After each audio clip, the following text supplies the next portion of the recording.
এই গৃহকর্মী নরপিশাচ আয়েশাকে কিভাবে ধরল জানেন?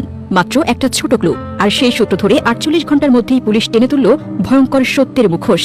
ঢাকা মোহাম্মদপুরের রক্তাক্ত সেই বাসা, মা লাইলা আফরোজ ও নবম শ্রেণীর মেয়ে নাফিজার ক্ষত বিক্ষত দেহ, তারপর ঠিক কয়েক ঘন্টা পর অদৃশ্য হয়ে যাওয়া গৃহকর্মী আয়েশা। সবই তখন ধোঁয়াশা, কিন্তু পুলিশ থেমে থাকেনি। পরঘাতক পালিয়েছে, চেহারা ঢাকা, বোরকার আড়াল, মোবাইল অফ, কোথাও কোনো ট্রেস নেই।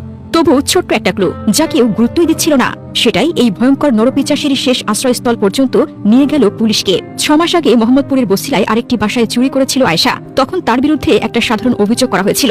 সেই পুরনো অভিযোগের ফাইলে পুলিশ খুঁজে পেল তার আগের ঠিকানা, শ্বশুরবাড়ির এলাকার নাম, আরেকটি পুরনো লোকেশনের ইঙ্গিত। এরপর শুরু হয় শ্বাসরুদ্ধকর অনুসন্ধান।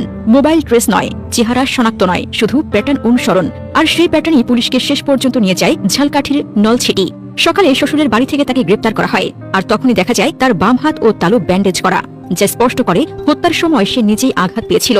হত্যার পর আয়েশা তার স্বামী রাব্বিকে তার বিষয়টি জানায়। দুজনে বুঝতে পারে ঢাকায় থাকার চেষ্টা করলে ধরা পড়বে। তারা দ্রুত ঢাকা ছেড়ে বরিশালের নলছিটি এলাকায় স্বামীর দাদা শ্বশুরের বাড়িতে পালিয়ে যায়। পুলিশের তথ্য প্রযুক্তি ও তৎপর অনুসন্ধানের ফলে ধীরে ধীরে তাদের অবস্থান শনাক্ত